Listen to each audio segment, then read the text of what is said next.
Assalamualaikum warahmatullahi wabarakatuh. Kami dari kelompok 13 yang beranggotakan saya Viana Fitra Syawalina dengan NPM 11112184441. Saya Dede Nur Aini Saya dari kelas 11 manajemen, akan mempresentasikan makalah proposal dan bisnis. Latar belakang. Penulisan laporan proposal dibagi menjadi dua sisi, yaitu mata uang dan perusahaan atau lembaga bisnis. Keduanya bisa dibedakan, namun tidak dapat dipisahkan.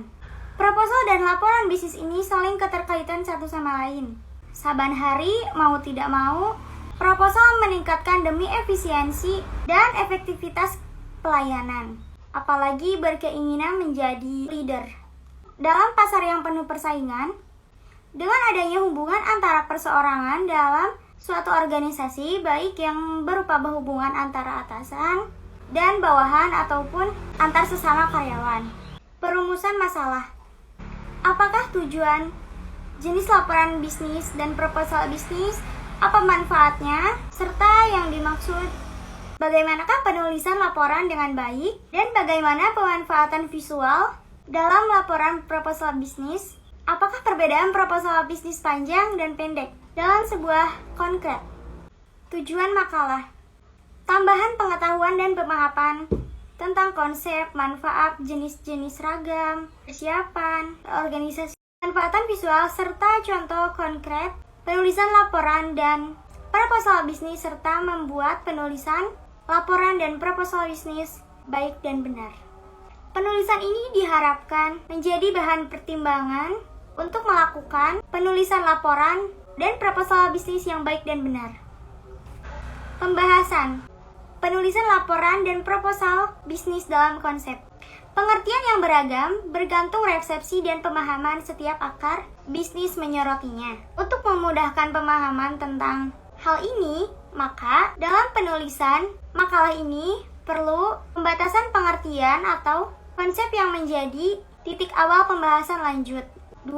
Laporan bisnis. Laporan ini mempunyai karakteristik seperti objek, netral, menyampaikan informasi baik eksternal maupun internal. Biasanya diminta oleh mereka yang memiliki ketenangan yang lebih tinggi dan memiliki suatu tujuan tertentu, yaitu membantu pemecahan suatu tujuan tertentu, yaitu membantu pemahaman masalah dan mengambil keputusan. 3. Proposal bisnis. Berdasarkan makna etimologis, dapat dibedakan atas formal ataupun non-formal.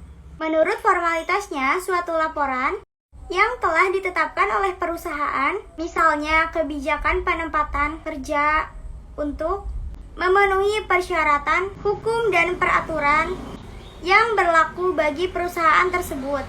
Misalnya laporan pajak, laporan dampak lingkungan, laporan ketenaga kerjaan, untuk mendokumentasikan prestasi kerja yang diperlukan, baik keperluan internal ataupun eksternal.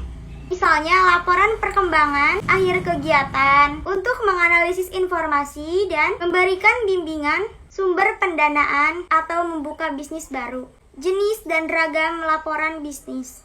Jenis laporan bisnis ini dibedakan menurut fungsinya loh, menurut subjeknya, menurut formalitasnya, dan menurut keasliannya. Laporan bisnis dapat dibedakan apakah memberi informasi ataupun menganalisis. Menurut subjeknya, laporan bisnis dapat dibedakan berdasarkan pada departemen mana laporan itu diperoleh.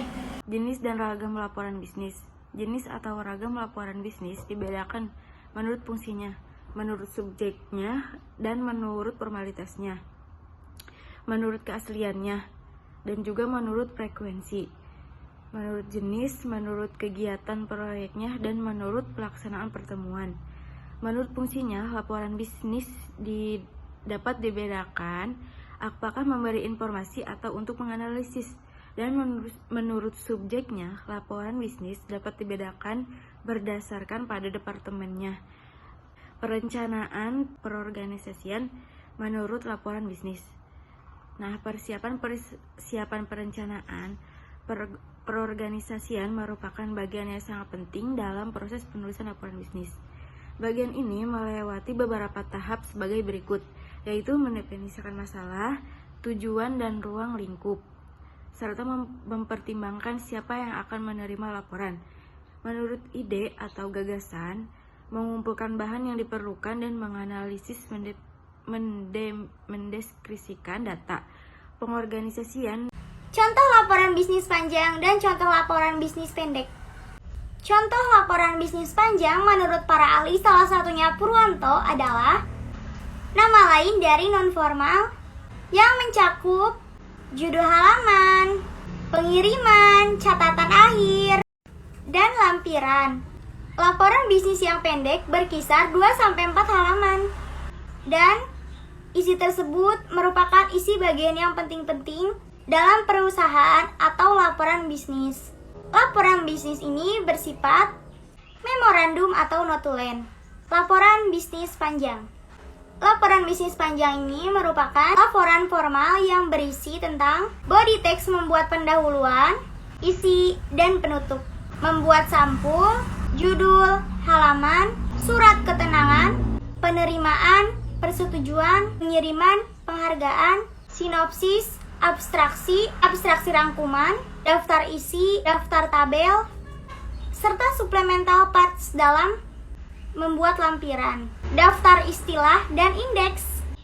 Kesimpulannya adalah pemahaman akan proses penulisan laporan dan bisnis yang baik dan benar menghasilkan sejak konsep, tujuan dan manfaat, jenis-jenis ragam, persiapan, perencanaan, dan pengorganisasian, serta membedakan panjang, pendeknya menjadi kompetensi dasar bagi semua komponen manajemen di dalam perusahaan atau lembaga bisnis, baik maupun level bawah hingga level puncak, agar perusahaan berjalan dengan lancar, dinamis, dan efisien, serta efektif sesuai perkembangan usaha terkini. Terima kasih atas perhatiannya. Sekian presentasi dari saya. Mohon maaf bila ada kata-kata yang salah.